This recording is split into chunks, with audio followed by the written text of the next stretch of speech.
Hello, and welcome to the Artist Pivot Podcast and to Season 6. If you have been listening for a while, welcome back. And for my new listeners, welcome to the party. I'm your host, Jay, and this episode features my friend and special guest, Kellianna Jay. We explore the twists and turns of a life in the arts, diving into the power of perseverance, reflection, and the necessity of having multiple income streams if you're a performer. Kellianna is an actress, musician, and now a stop-motion animator. She shares her candid thoughts on the challenges of aging in the performance industry, including the physical demands of shows like Hairspray, that's how we met, and the daunting task of overcoming fears, like her fear of flying, all for the love of the craft. Kellianna and I discuss how we've remained resilient, crafted miniature families in every cast, and why detaching from rejection is integral to our paths as artists. Kellianna offers a glimpse into her musical roots, starting with the French horn, and her journey into musical theater. So, sip on some tea, as Kellianna does, because she's British, or grab a glass of water. This episode dives into how we cherish the bonds formed on and off the stage, embracing the complexities of our industry, and hopefully inspires you to take up space in the world. Come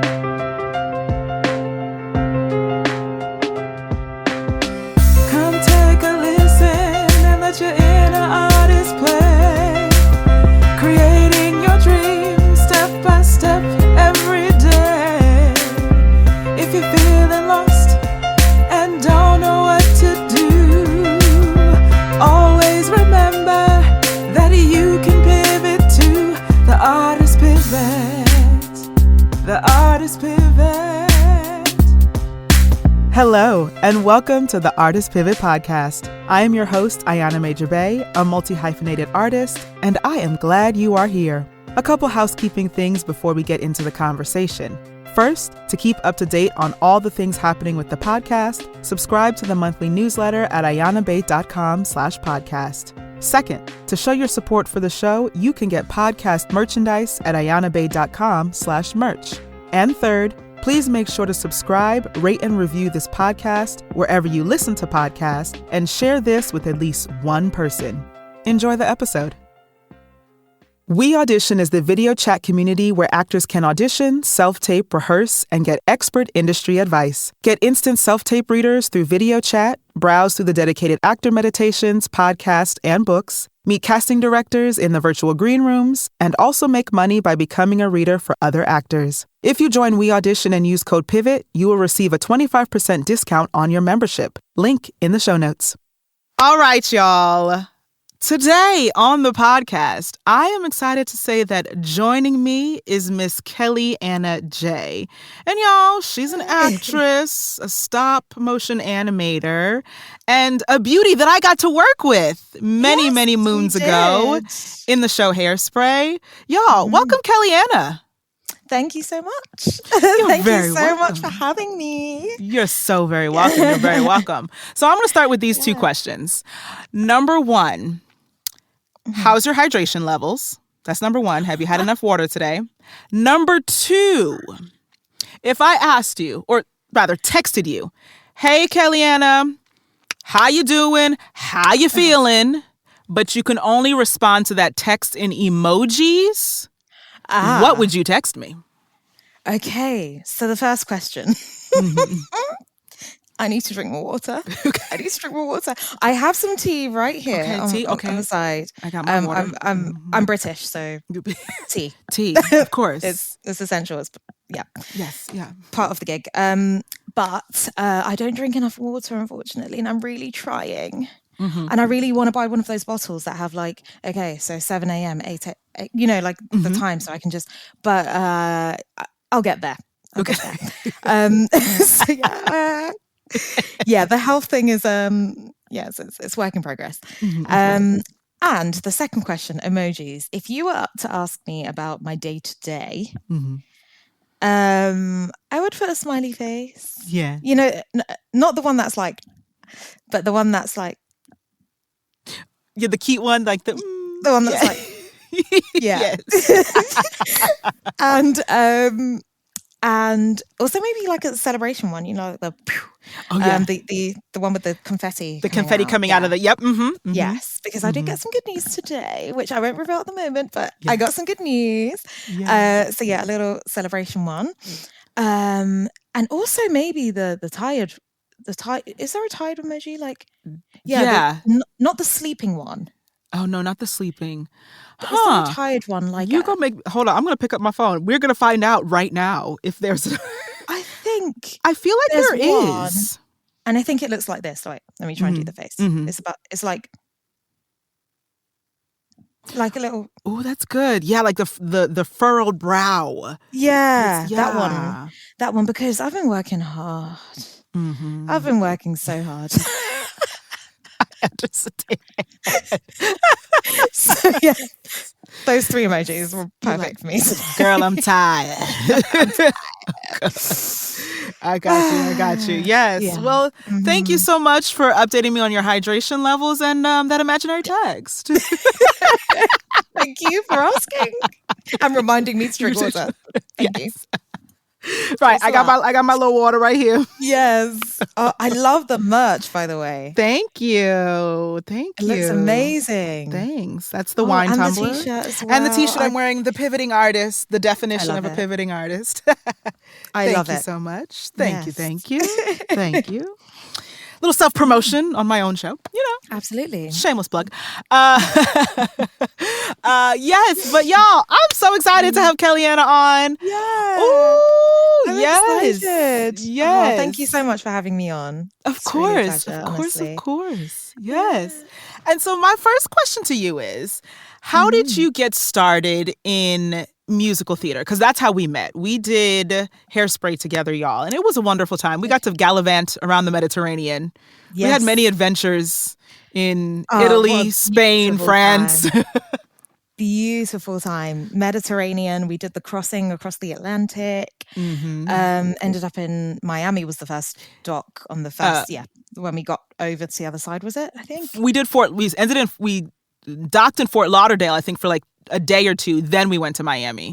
Yes. Yeah. Yes, we did. Yes, you're right. And then, we did the Caribbean Sea. That was great, wasn't it? And it was. Obviously performing in the evenings as well. And like performing on a rocky ship. Yeah. Let's talk about that because that was a challenge. That was a challenge. In a storm, trying to still be like... Hey, mom, welcome to 60. Child, what 60? I'm gonna sit my butt down. This boat is rocking. What are we doing? The audience are like this. We're like at the same time. Oh yeah. And they're swaying in their seats. Like, are you sure? Because I don't know about this. Because that is a whole nother skill that is not spoken about enough. Like, working on a ship, on a moving ship, in a storm. Oh, hilarious. But what a great time. Yes. So yeah, we did meet there. And yeah, it's just a pleasure to like continue the friendship and get to still catch up and have moments like this. So so your question was, how did I get started? Originally, I wanted to be in an orchestra. Okay. I was a musician before I was a performer. So I went to music school when I was 11. I was self-taught, so I literally I used to just sit on my keyboard and play by ear. I didn't know how to read music or anything. It was completely just like playing by ear, just literally being moved by sound, basically. Yeah. And then I auditioned for a music school, and they said, "Okay, you're amazing, but you need to learn to read music." So so they said, we'll give you a scholarship and we'll give you, music sessions. And also you have to pick another instrument to be a part of the orchestra because we already have a piano player for the orchestra. So they said, what instrument are you interested in? And I was like, violin. Violin was my first choice because it's a beautiful instrument. And they said, I've already got for example, 6 violin players. And they said, I said, what about saxophone? They said, it's not really fitting. And they said, we do need a French horn player. Wow. And I was like, what's that? I've never heard of that. And And yeah, at the time, I literally had no idea what this instrument was. And they said, give it a go. We'll provide you with the instrument and the lessons and give it a go because, we think it could work for you. Ayana, when I saw the size of this instrument, I'm 11. I'm 11, yeah, so I'm small. Yeah. And when they handed this instrument to me, I'm not even joking, it was the biggest thing it was so big. It was literally half the size of me. And it's a beautiful instrument. If any listeners have not seen the French horn, it's beautiful. It's a beautiful instrument, intertwining brass instrument. So yeah, I started learning the French horn, which apparently is one of the hardest instruments in the world to learn. It was a challenge. It really was. But at that young age, I don't have to worry about no bills. I don't have to worry about that part. You were like, okay, I'll do it. Yeah, and I did. All my time. All my time after school was invested in practice, and it's loud, very loud. But yeah, I was a part of this amazing orchestra and at school. And then we used to, perform at churches and community events and things like that. And I was like, this is my passion. I just want to be in a part. I want to write music. I want to just be a part of this symphony. And then I started watching musicals for the music. I started going to the theatre and looking in the pit, like, who's playing the French horn? Who's on the keys? Who's conducting? Yeah, I was looking down. Yeah. I wasn't that on stage. Yeah, it's amazing. But I was at that age, my focus was down there. Yeah. Like, likes that, that bar or that intro. And, I closed my eyes and just listened to the music. And then just suddenly one day I was like, huh. You looked up. You said, yeah. Oh, what's that? Dancers. Who put that there? You guys have been there the whole time?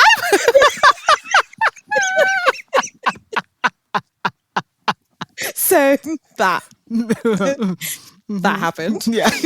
And now I'm a working professional musical theatre artist. There you go. There you go. You said what French horn? You said a 5, 6, 7, 8. Got it.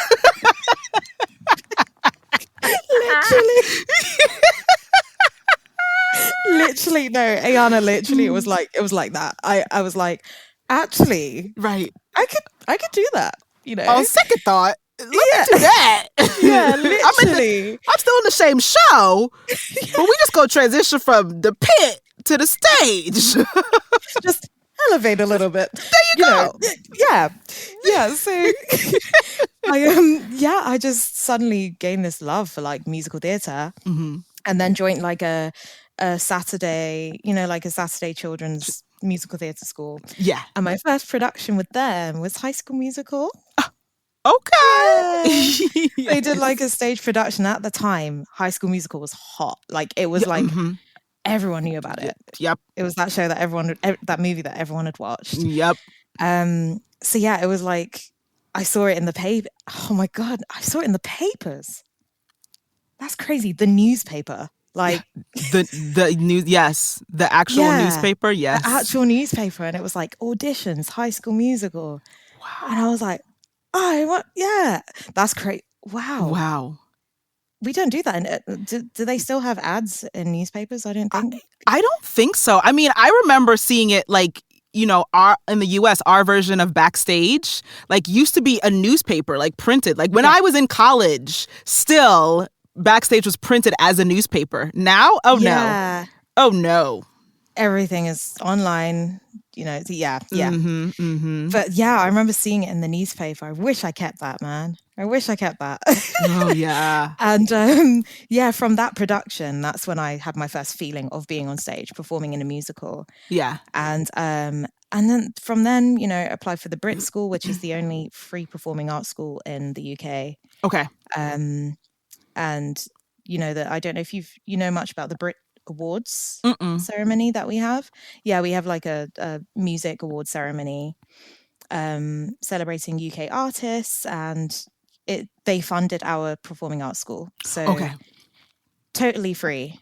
So I spent 4 years there, and it was the best 4 years of my life, from age 14 to 18. Yeah. And then I went into vocational training, which is another story, which was a lot more strict and mentally damaging, I must say, and physically damaging. It was damaging, but also I wouldn't be where I am now if I didn't go through that. So yeah, just trained, got myself an agent, and here I am. Yeah. So yeah, that is my story. Yes. A long-winded story, but that's in a nutshell. In a nutshell. But okay, but can I pick up on something, Kelly, though? Y'all, if you hear me, her name is Kellianna, but I call her Kelly. So if you hear me say Kelly, mind your business. No problem. KJ. Okay, right? KJ? Yeah. Oh, you that too? Right. Mind your business. I know her. Thank you.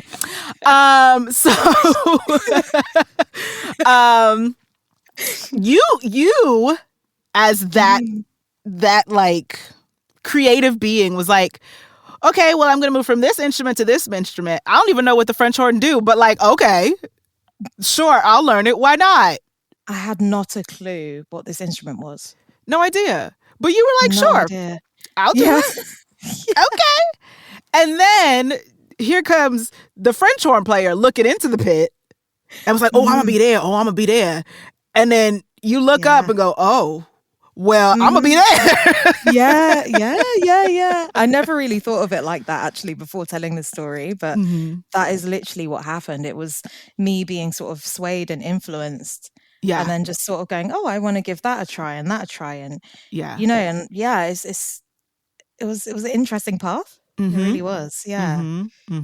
So, but unfortunately, I don't play the French horn anymore. Okay. But I still have it. Oh. I still have it, so I could still pick it up if I wanted to. Yeah. However, there aren't many French horn teachers. It's not a common instrument, so it's hard to just kind of find a local teacher to have lessons with. Right. But yeah, maybe one day I'll go back to that. I think you will. You still got that. I think that's the reason you hold on to that instrument. Like subconsciously. There's something still there. That's why you still got it. Yeah. I haven't let go yet. Yeah. I mean, it's taken up a lot of space, but it's still the same size. Yeah. I've grown. Right. That thing has stayed the same and taken up the same space. Still massive. Yes. Still massive. Yeah. Yeah. So I need to decide quickly what's happening. Right. Yeah. Right. Understood. But you have it for a reason. There's a reason. I might one day be coming to a French horn concert given by Kellianna Jay. Who knows? I mean, even there are a lot of like actor musician gigs as well. It's like where they require you to actually play an instrument. So I've had one audition, and I don't even know if it actually came out, but it was a Josephine Baker musical. Okay. And they needed all of the ensemble to be able to play in the band. Oh, okay. As well. Yeah. And I auditioned for it with my French horn. I had to play like one song, and I just chose a simple song to play. Yeah. Didn't get the gig, but I haven't researched if it actually happened. I didn't hear anything about it. But yeah, there's a thing for actor musicians. So it's quite useful to have an instrument, or just even if it's like at a basic level, it's quite useful to just learn something. Yeah. Learn the ropes of something. Yeah. So yeah. Yeah. All right, y'all. Y'all heard it first. It might be a couple years, but we talking about Kellianna and her French horn. I'm gonna pull this episode back up and be like, see? Yeah. See? Yeah. Aha! So cool, wouldn't it? Yes. Oh. I love that. So my next question to you then would be, what has your career been like? Because y'all, we were chatting a little bit before I hit the record button. So, we've, gotten to the point now where the industry is industrying. Industry is industrying. Girl, it's industrying. But it's always been industrying. We just had rose-colored glasses on before. Or have chose... we grown to realize this? Like, has our maturity level and intellect and wisdom grown? Oh, I like that better. I think so. That might be it. Maybe it's always been this way. It's always been this way. We could just see it now. Our wisdom is like, wait a minute. Yes. Yeah. And yeah, so because the industry is industrying, you've been having to make some pivots and changes. And I think, well, here's the thing, all of us have, whether voluntary or involuntary. But I want to know, like, you know, how you've been handling them and what you have decided to pivot to, and, like, you know, why, like coming to the realization, as you just said, of like our wisdom and our thought processes going, oh, this isn't what I thought it was. Yeah. So I think I was quite lucky, actually, because as soon as I graduated, I was very quick to get a job. So, and it was something that suited me so well. It was like my first job coming out of college was, I don't know how popular Roald Dahl is in the States, but Fantastic Mr. Fox is like a big, is a big like classic story here. So I did a Roald Dahl musical, Fantastic Mr. Fox. It was a UK tour, took us to Dubai as well. Yeah. So we got to go to Middle East. Yeah. So I sort of stepped into the industry and just by chance had this like amazing career, like amazing start to my career. So I was like, oh my God, this is cool. Like this is in a way kind of easy. I auditioned and I got it. So yeah. We were on the same track. I felt the same way when I started. Yeah, I was like, I like this. I'm getting paid to do and travel and do what I love. And then after that job, that's when it really was like, oh, it's not always that easy. Like, because after that it just was a time where there wasn't many roles for me, or it wasn't, nothing was fitting for me. Yeah. So that's when I first experienced like, okay, so I can go to 6 rounds for something and get, or maybe not hear back, or get a no and have to deal with the rejection. And that's when I was like, oh shoot, like this is tough, you know. So yeah, I sort of went from like a high to a realization. Then I got another job where I kind of learned what hard work is. It's like, okay, like this is, and yeah, it's just been literally like this. Yeah. And it's been, I've graduated in 2015 now, so trying to do the math, like almost 10 years ago. Almost 10 years ago is when it doesn't feel like it, but yeah. And since then, it's literally, it's never been this, like I'm getting roles and I'm getting more renowned and I'm getting more experienced and therefore getting more opportunities. It doesn't work like that. You could literally be here and the following year, no one knows who you are. Yeah. No one knows who you are. So in answer to your question, it's literally been a roller coaster. And I'm sure a lot of other artists that you speak to globally will say the same thing. It's never this. Right. Or it's never this. It's never just this. Never up or a plateau, or yes, it's always a roller coaster. You just have to be prepared to go through these emotions and have to put the work in. You just have to be prepared. It's the being prepared. I think we're coming into the realization of being prepared. Yeah. Because I think the institutions, let's be very, like, I'm glad I went to school, like I am, but I think the institutions and also the industry itself doesn't really prepare us for the actual roller coasters and the ups and downs. Because I think it's portrayed as like you book a job and then you're golden from there. Like once you book the job, sorry, just hit my whole microphone. Once you book the job, I'm doing air quotes, y'all, the job, the world opens up to you. And it's like, that's not how this thing works. It really doesn't. At all. It really doesn't. And I feel like there's a big there's a big difference with the TV and film industry and the theatre industry. We do live theatre. Yeah. You know, live theatre, which means it's only on for a certain period of time. If you don't live in the city and you're not able to travel, you're going to miss it. You're not going to see it. There isn't a recording to see it. Yeah. You're going to miss it. So if you have not seen that stage version, you don't know who these people are. TV and film, you know, you can make that movie and 10 years later, people can find it on the internet, you know, it's still there. It's still accessible. People can still see your work. Yeah. Whereas like what we do is it's very temporary, as in like, if you don't see it in that time, that year that show is in that theater, you've missed it. Yeah. You've missed it. And I have nothing to prove that like I did this amazing solo and this great show. I have nothing to prove it. Right. Right. Maybe a couple of rehearsal clips or like a stage shot of me singing mid shot, but we don't have, you know, the luxury of having this thing like what's the word, like documented and for years to come, you know. Yeah. It just keeps moving. It keeps like, it's gone, you miss it, it's gone, you know. It's like very transient. It's very like, it's here and then it's gone, it's here and then it's gone, it's here and then it's gone, and you're like, oh okay, right. So I've completely gone off track now.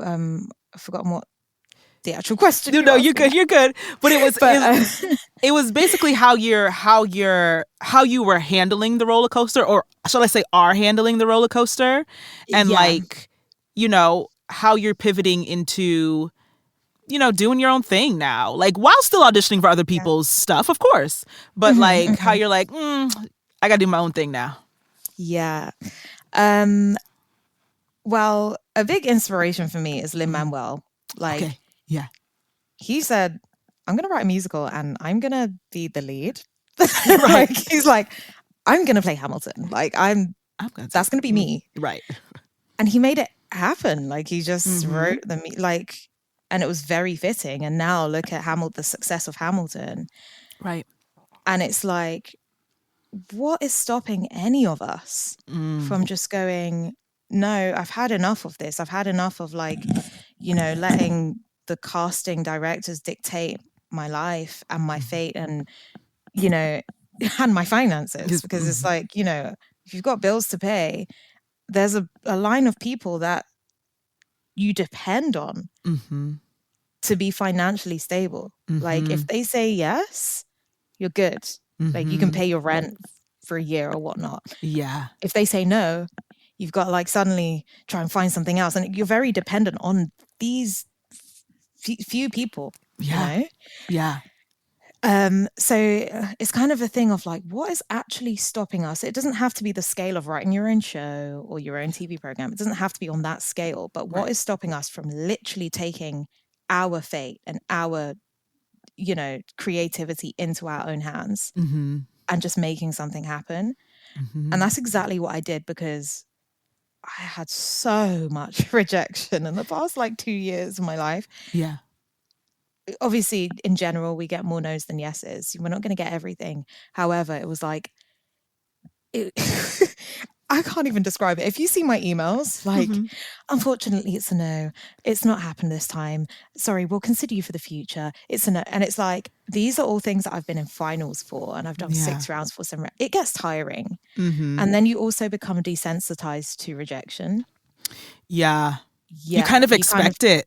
You kind of expect it. And then which is not good. It's not good. It's not good. And I don't want to walk around with that sort of like mindset, you know? Yeah. You know, I'll probably be a no. I want to go into the room every time expecting to get it. But when you've had that much, you know, obviously being in the industry for how many plus years, you realize that it's not about talent. It's literally could be that the person isn't leaving the show, so that track is not available for you. Bingo. Yeah, it could be as simple as that. Even a really good friend of mine who's so honest with me. He's without him. Do you know what, Jarrell? I'm gonna shout you out because hey, Jarrell. Hey, Jarrell. Jarrell is like, he will tell me, like, he will put me in line. Like sometimes I'll say like, oh, that dance call was so hard, and he's like, when was the last time you went to class? And I'm like, yeah. And he's like, how do you expect to do well in a dance school if you've not been to class for three months? Ooh. He's like, you need to be in ballet. You need to be going to the gym. You need to be working out. You need to be stretching. you know? You can't just walk into an audition room and just expect to get it. And I'm like, okay. And sometimes he will call me and say, hi, did you go to the gym this week? I'm like, no, why? I was busy. Okay, well, I went at 7 a.m., so there's no excuse. I got out of my bed. I went to the gym this morning. We have the same clock. So, he's very on it. And there was one point where I was like, why did I get the role? Like, I was like, I sang better than her. And he was like, have you considered that you are, have you just really taken it in that you are 5'1"? And I was like, he said, Kelly, you're short. You're very small. And, the love interest is up here. So it will look strange. And that girl, even though she didn't sing as good as you, she's the same height as the guy. She's like, have you just considered that you're very small? Right. Right. And then that has been a thing that's just like, I just carried with me. I'm like, okay, I might just not be the right body type, and I'm not gonna grow anymore. I'm 31 now. I'm not gonna suddenly spring up. Right. So I have to accept that there will be roles that are for me and some that just aren't for me. Yes. Yes. No, I know. But right. But you're like, oh, right. That's something I can't change. Yeah. Right. Okay. But also something I forget. Something I forget. When you're in your own body, you kind of forget how you look from the outside. Yeah. So if I walk in the room and they see that, the last person's walked out and they're like, and then I walk in, they're like, oh. They have to look down, right? Nice to meet you. Yeah. I kind of forget. Yeah. Right. And straight away, that might be a no. Straight away, they're like, she's too short. Right. Right. So, yeah, there are just going to be some jobs that aren't for me. And That's true. That's true. But also thinking, remembering that we're also athletes. So like you said, when that dance, because I've definitely done them, like that dance call was so hard. And I was like, when's the last time I took a dance class? Because that would have probably made that easier if it hadn't been 2 months since I've been to a dance class. Very much that. It's like we forget we're athletes. We forget. Yeah. We forget. We need to keep it up, keep the momentum going. And and even just for safety, just to not get injured. It's like, we need to be, and it doesn't have to be spending like $40 on the gym every month. It doesn't have to be that. Yeah. You could just go for a run in the morning or even just do some yoga at home. And that's something I'm slowly putting into practice now, is getting into a routine of doing something physical every day. Yeah. Gotcha. It's tough. It's hard to keep it up, but I need to stop having excuses now. Yes. Because that dance call is going to come and you're going to be like, you want me to do what? Yeah. Okay. Exactly that. Same with singing. It's like same. I don't do my vocal exercises as often as I should. I don't. Admittedly, I do not. And in recent months, I've been trying to learn a new song. Like every couple of weeks, just learn a new song. Girl, I've been singing the same audition song for about 5 years. Like, I mean, it works. It works. They always say if it's not broken, if it ain't broken, don't fix it. Yeah. But when you see the same casting directors, it's that. You gotta switch it up just a little bit if you can see in the same casting director. Switch it up just a little bit. Yeah. Then you be like, Kellianna, nice to see you. Oh, you singing the same song. Okay. It's just, I'm gonna switch it up now. So I've got a whole list and a pile that I've printed of songs that I need to just master and cut. To use for auditions as of now. Yeah. Because it's it's getting a bit boring now. Yeah. I understand that. Yeah. Yes.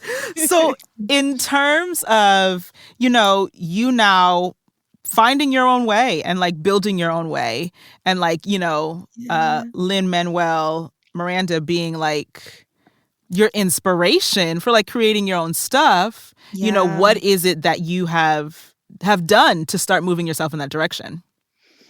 Okay, so the first thing I attempted, which is not complete yet, was writing. So started writing like a novel, a thriller, psychological thriller. Okay. In 2019. We're now in 2024, and it's done.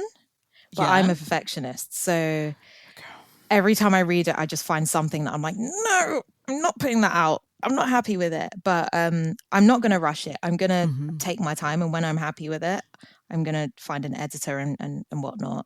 So that was the first thing. I was like, I want to write my own stories. Yeah. So I've done that. And yeah, that's a work in progress. Right. Work in progress. Yeah, absolutely. But the thing that's most active at the moment, creatively, is my stop motion animations. Okay. So I started doing that years ago, actually, just like playing around with animating and like photography in general. But you know, when people start to see it and go like, Kellianna, this is good. Yeah. You can make money from this. Yeah. And then when I started researching, I'm seeing other stop motion animators who are doing exactly what I'm doing. Same sort of like level, I'd say. Like they're not doing anything more spectacular than what I've taught myself to do. Yeah. And they're charging like extortionate prices for like 30-second videos. Right. I'm like, why am I not utilizing this? Why am I not, you know? So I decided to, you know, build a portfolio. Okay. So I have an Instagram now, Zanvi Animations. Yes. Yeah, that's a nickname via a nickname. But it became my animation page, which is Zanvi Animations. And I started a YouTube, started a TikTok, and it's slowly, ever so slowly growing. But it's growing. And that's the most important thing. But it's growing. But it's growing. Yes. Yes. Absolutely. Yes. So, so I've done that. And what that allows me to do is take things into my own hands. It's something that I can do, you know, just in my spare time. So even if I am doing a show, you know, in the daytime when I'm not on stage, I can be doing my animations. And how it works is brands would send me the products, and then in my own time, I do it in my own home studio that I've set up. Okay. So like it wouldn't really take away from my performing. It is something that's in addition to that. And it's something that's so therapeutic and something I just enjoy doing it. Yeah. I don't even play any music when I'm doing it or put a movie on. You know, some people when they're creative, like they like to, you know, have things in the background, but I just like silence is good for me. Just to have the concentration and, you know, perfect it. And the end result is so, I don't know if like listeners know much about stop motion animation, but the end result is just so like satisfying to watch. You know, just things magically moving around. Yeah. And brands love it. And I'm starting to get like recognized from brands now, which is great. Yeah. People saying like, how much do you charge? Like, I'd love to work with you. I'd love to collab with you. So, so I'm building that. Yeah. And hopefully that will be actually my primary income eventually. Not that performing doesn't pay well. I'm actually quite happy with the standard, like, like the equity minimum. I'm actually quite happy with it. Some people might disagree. Even though it's decent, you can't rely on it because the show can close. Right. Yeah. And where's that money? Right. So I want to have my own stream of income, which is my primary focus, regardless of whatever happens with performing. And then in that case, I won't have to worry. I won't have to stress. Like, is the show going to be a success? You know, is it going to stay on for as long as my contract? And I can just like have my own thing going on and that. Right. So that is the first thing I'm doing creatively. And the second thing is I'm currently doing a course on teaching English as a foreign language. Okay. Which is another thing I really enjoy, and another thing I can do anywhere. Like, you know how we're doing the video call now? Yeah. I can just I can go to the Bahamas and sit on the beach. Because listen, okay, I'm trying to figure out, how do I get my podcast and stuff to the beach? Right. Because I could record from anywhere in the world. Now the sound engineers, the audio engineers be like, do not take that equipment to the beach. I can hear them now. I can hear Kieran. I can hear you now going, please don't take your equipment to the beach. But I'm trying to figure out. Do not take any of this stuff near the ocean. But I'm trying to figure out how to do that. Okay.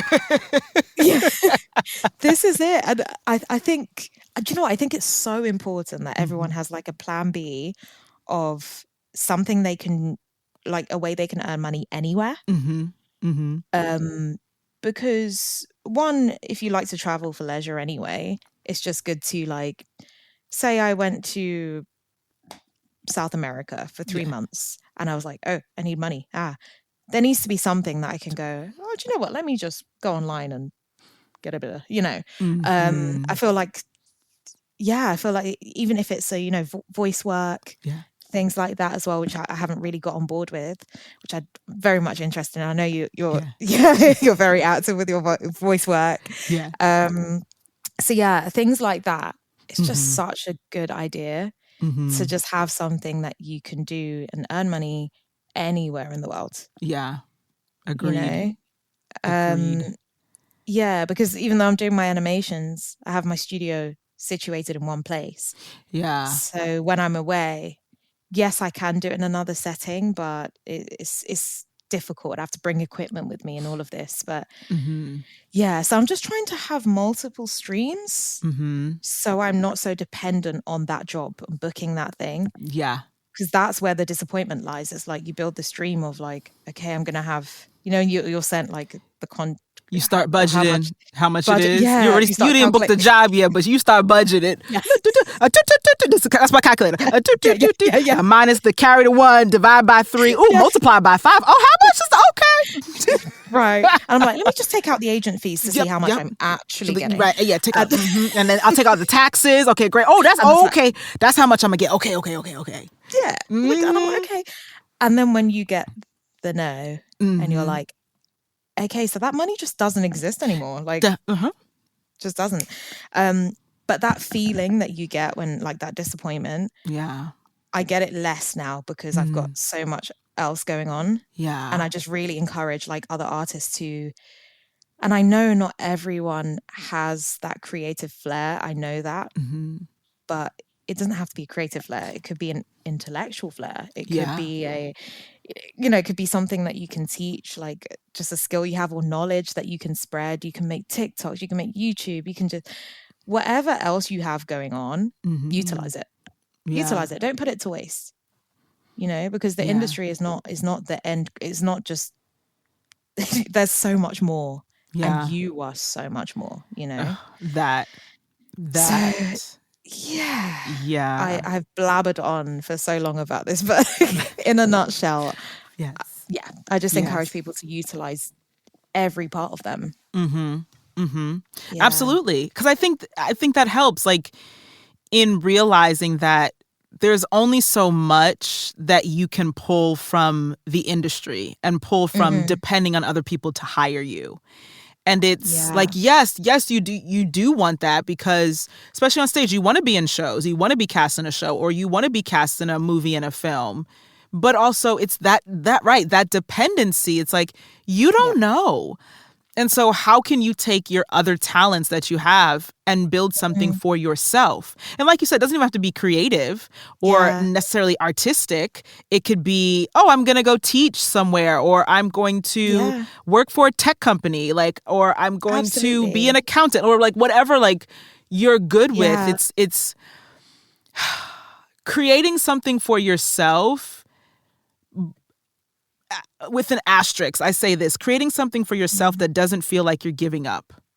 Because I think when people think about going to do something else, it's like, but I wanted to be an actor. But it's like, you still are an actor. You still are, You're just also this and this and this and that and this and this and that as well, because you can't depend on the industry. The industry is not loyal to nobody. That's.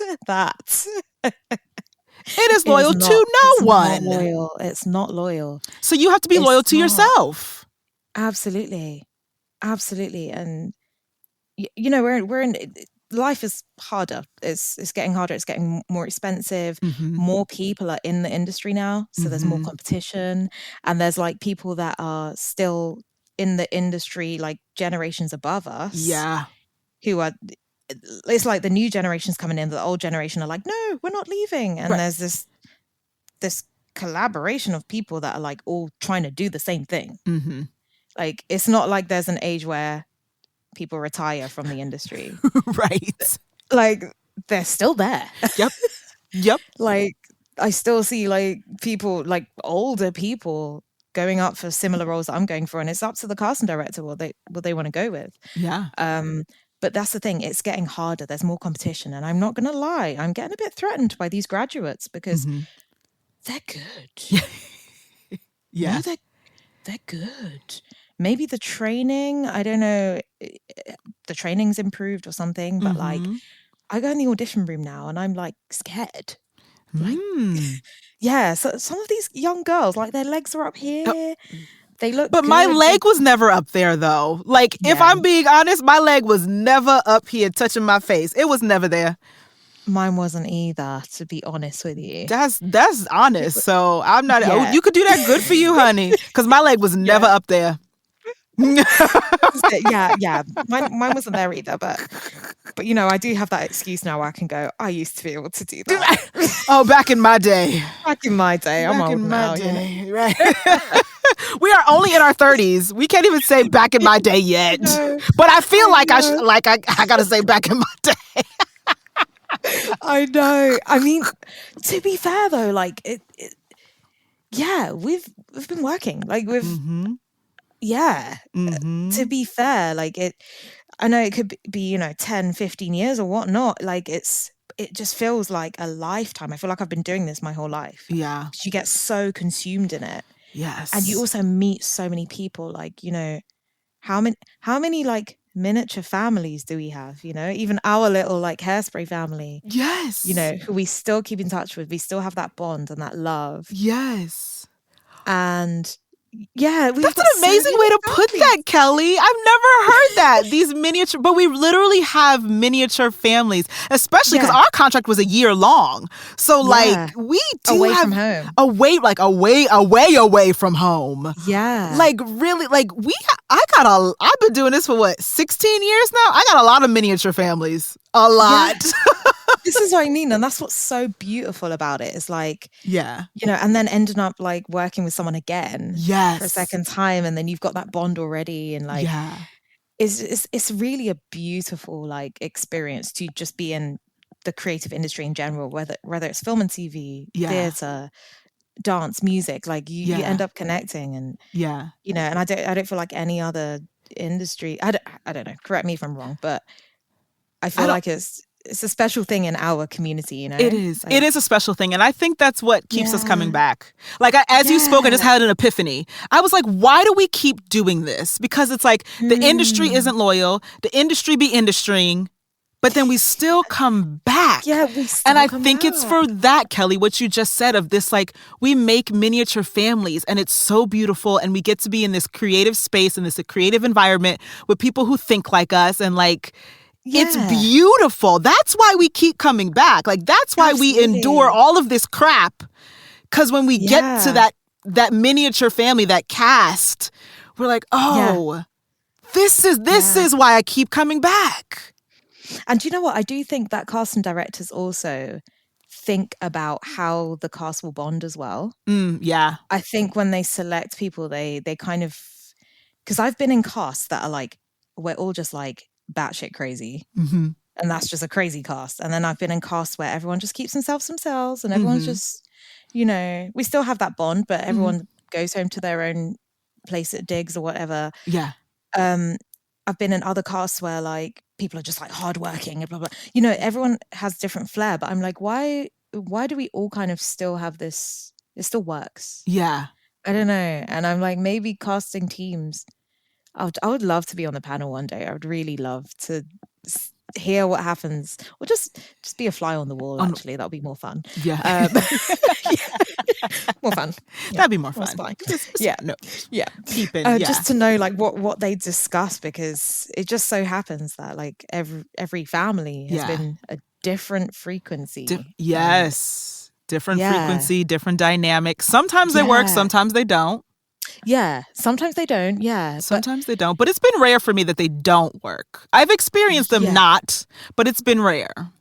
Yeah, it is rare. It is rare. And even sometimes when the connection, there might be some clashes backstage. On stage, we still do our job and create something beautiful. Right. You're synced on stage. Yeah. Y'all could have been yelling at each other backstage, but when you hit that, you synced. Absolutely. Absolutely. Yeah. And do you know what? I have a question for you. Yes. Okay. Yeah. So how do you feel about doing a show that you've previously done, a production that you've previously done again with a new family? How does that make you feel approaching that? Yeah. Honestly, I've had to, in essence, remove my ego from it.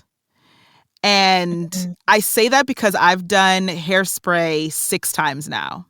You've done it 6 times? I've done it 6 times. Yeah. I had no idea. Yeah. 6 different productions. And I will say, though, my dynamites were the same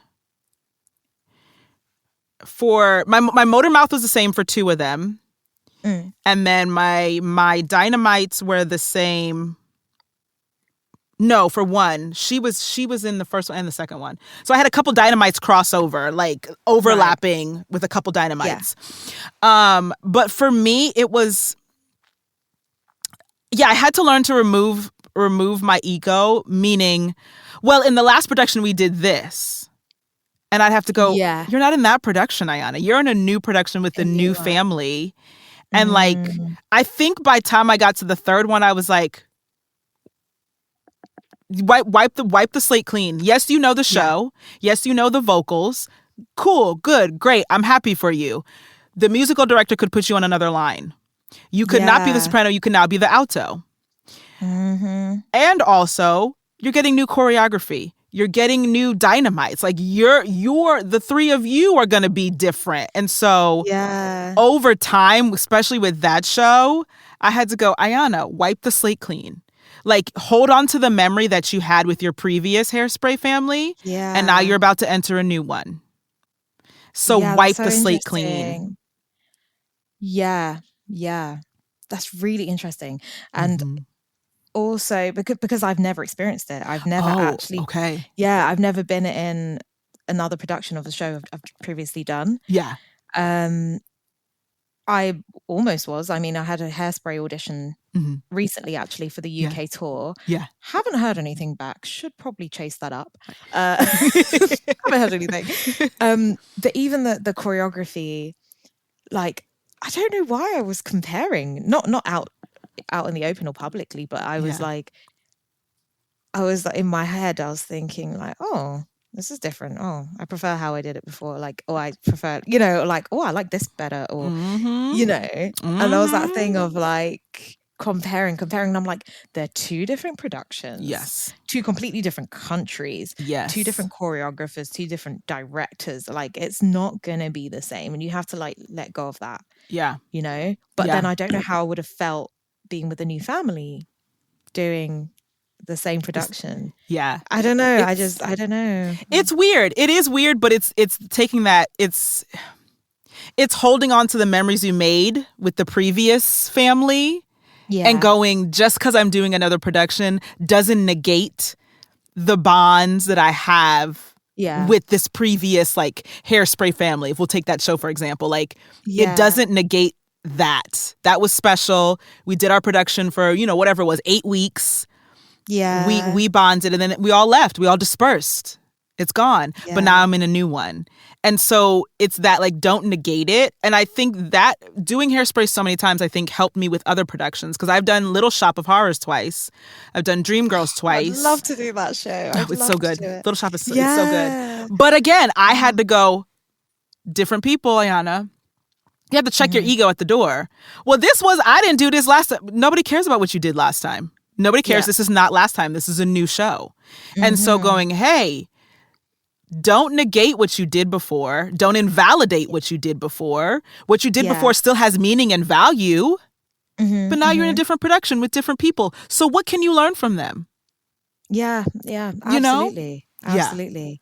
Yeah. Wow. I learned something new every day. I had no idea that you had done it so many times. Yeah. Wow. Listen, Hairspray kept me working over the years, okay? Yeah. Hairspray has kept me working. It's such a great show. It is. It's just the energy of it and like just yeah. I really enjoyed doing Hairspray. I really did. Yeah.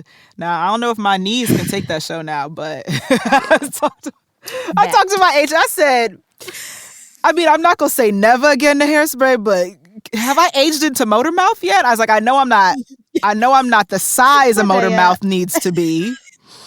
Yeah. But have I aged into that yet? Because I want to park and bark. Because the only one I want to do is You Can't Stop to Breathe. Okay? That's the only. I don't want to dance. Oh my Welcome to the 60s. I don't know if I want to dance. What's the seaweed song? Run and tell that little girl. I just want to saunter in with there's platters and tunes and food on the table.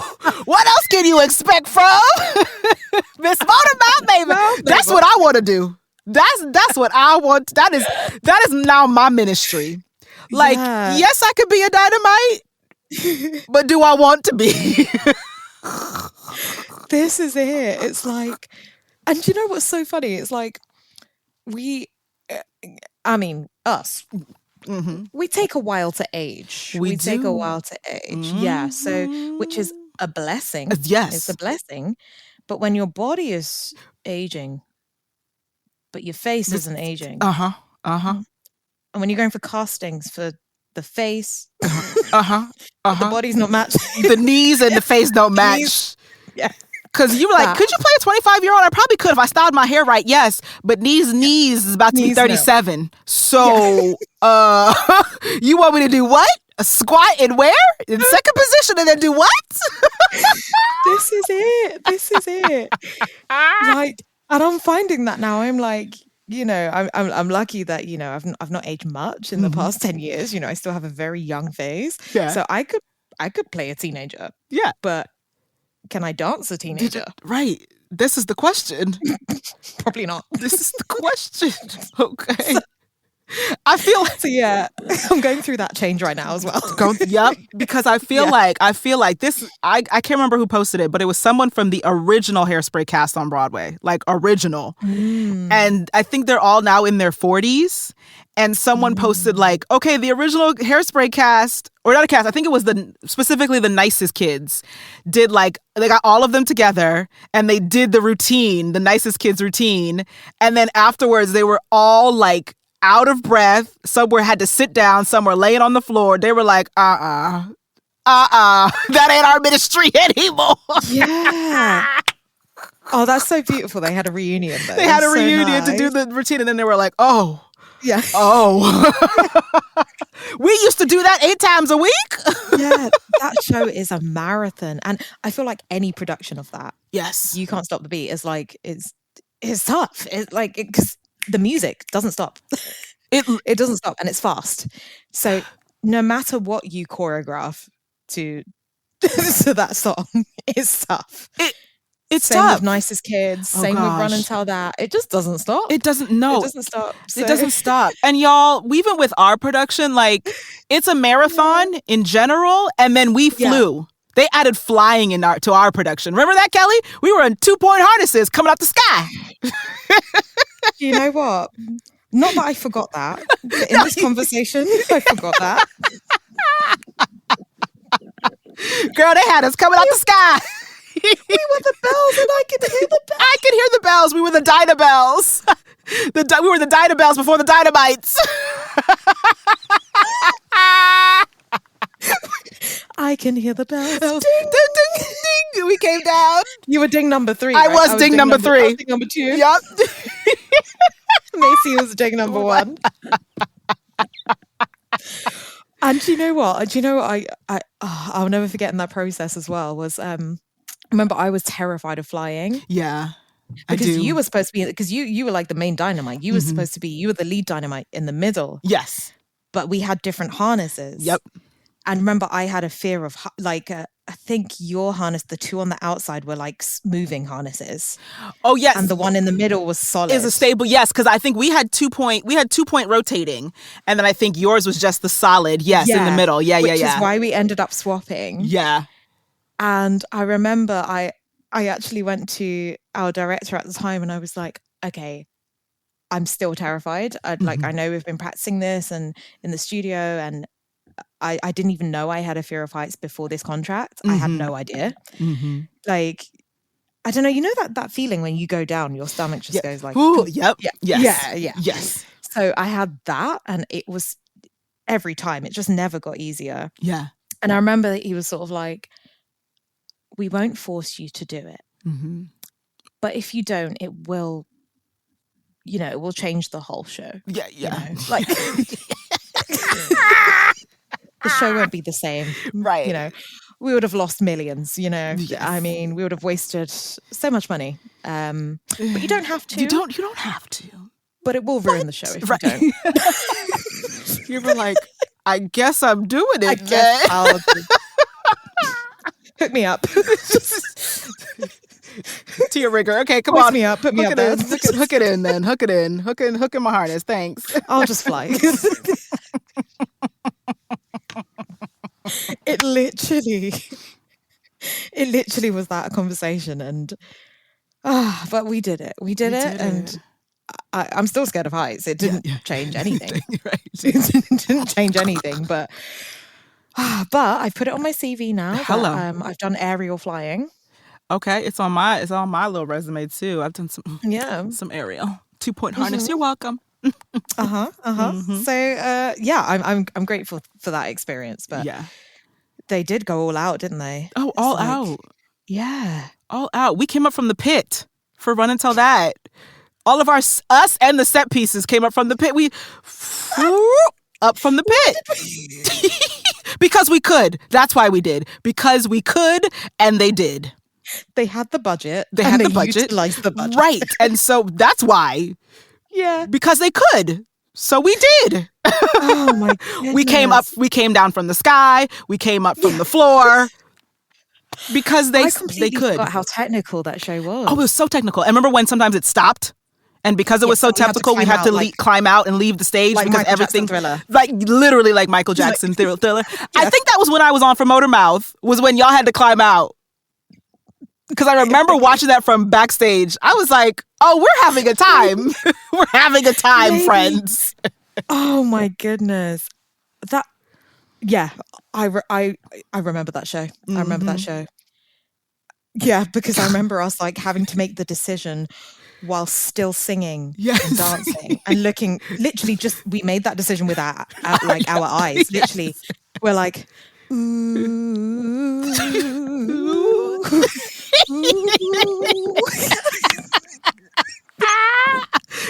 We're gonna climb. Yep, you be okay. Eye contact.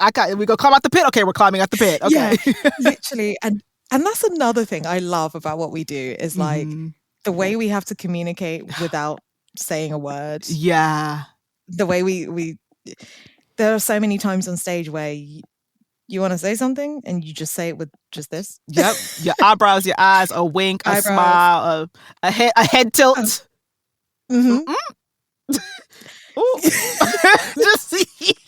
and it says the whole sentence for you.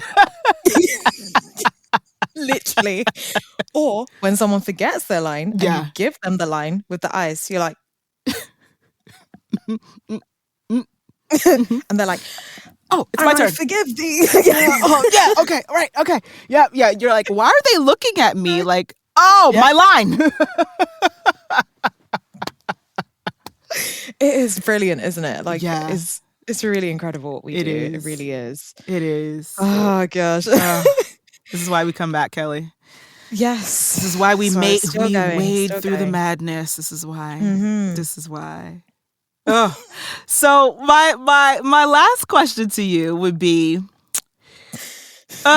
in all of this, what would be your word of advice for any other artist, any other human, any other creative person?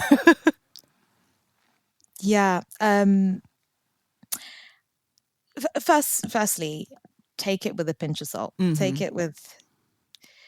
not take it to heart if you get a no. Especially people that are new to the industry. This is especially for people that have not experienced that feeling of rejection, constant rejection yet.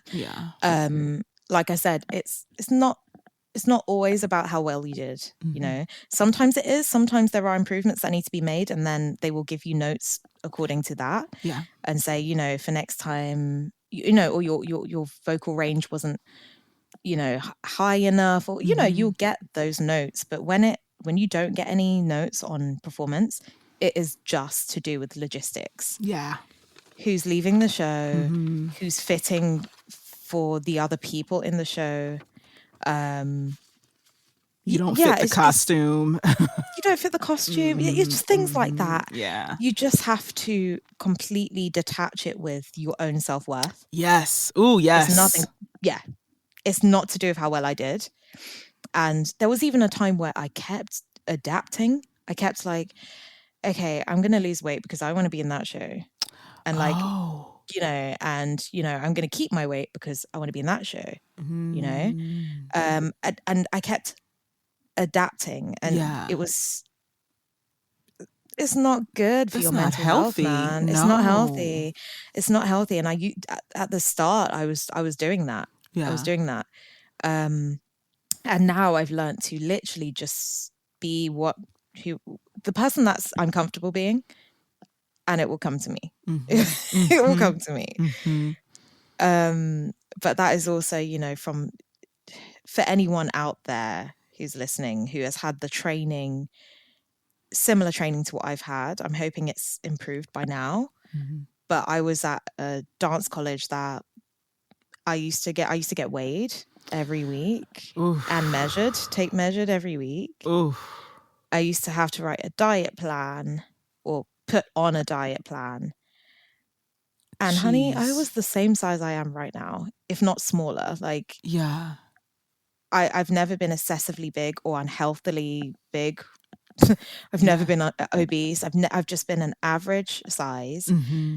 And we used to get weighed and measured weekly, and that really still messes with me. Still to this day.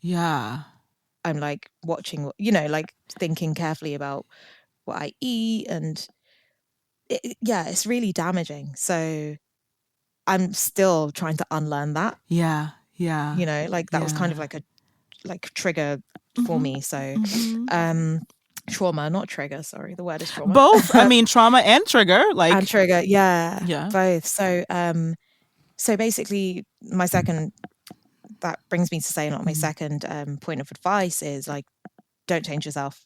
Do not.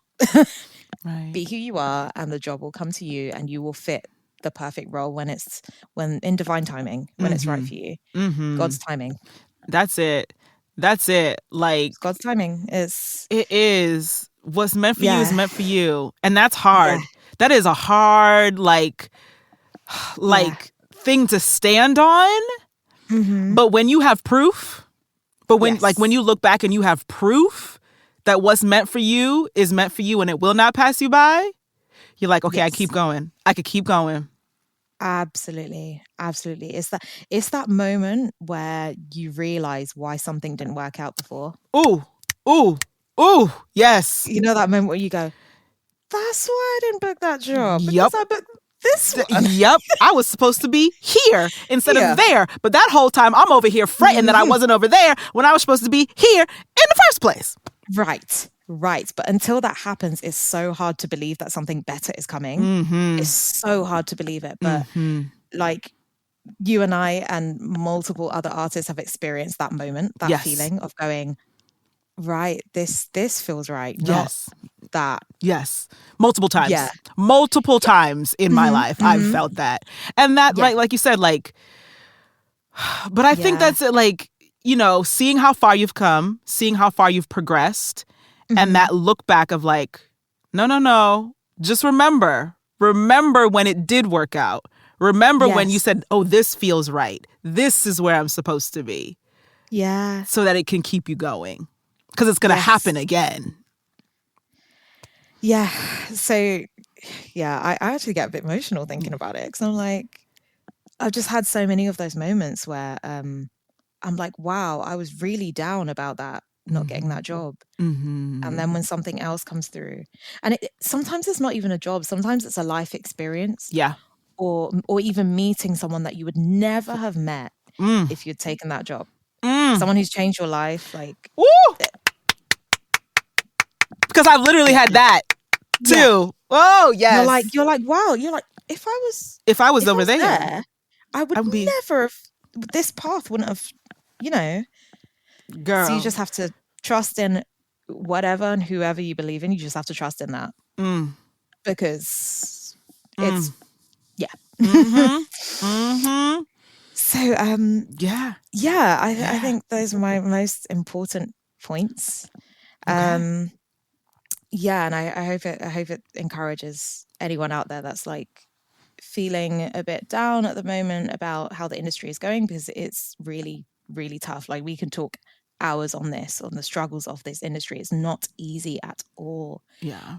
But I just encourage anyone who's having that feeling right now, because as I said, my career has literally been like this. I just encourage them that it's if you keep doing the work, stay consistent, and, you know, own your space as well. Like, everyone deserves that, like their space. Do you know what I mean? No one is less deserving of anything than anyone, you know? Yeah.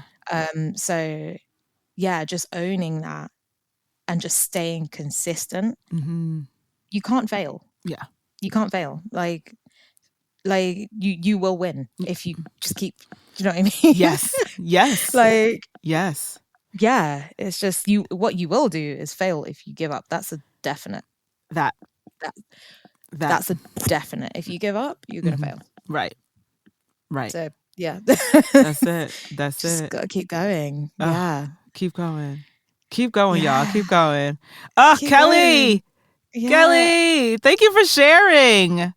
It's been great. Thank you for sharing, my dear. Even to just reflect on these things. It's been great. Yeah.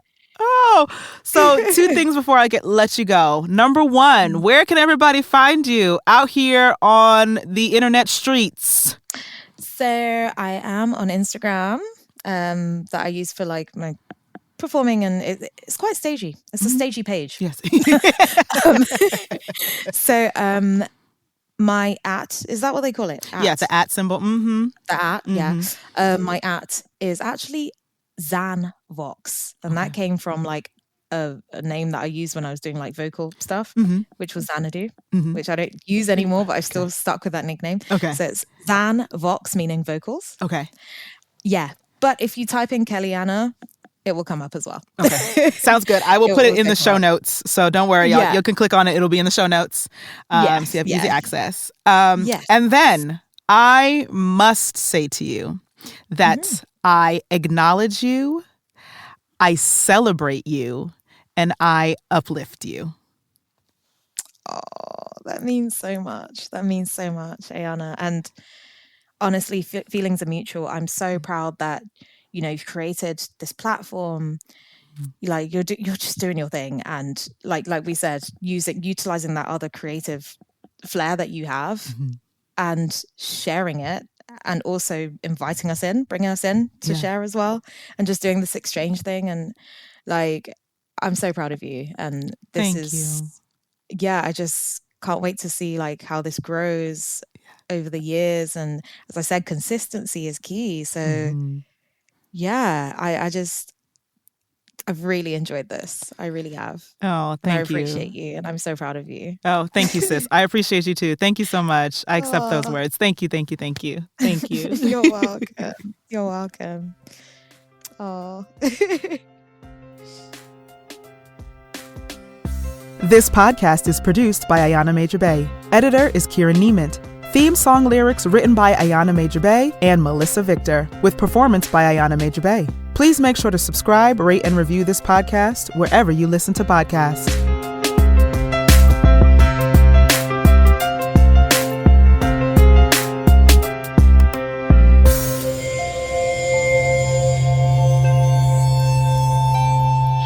Part of the Boundless Audio Podcast Network.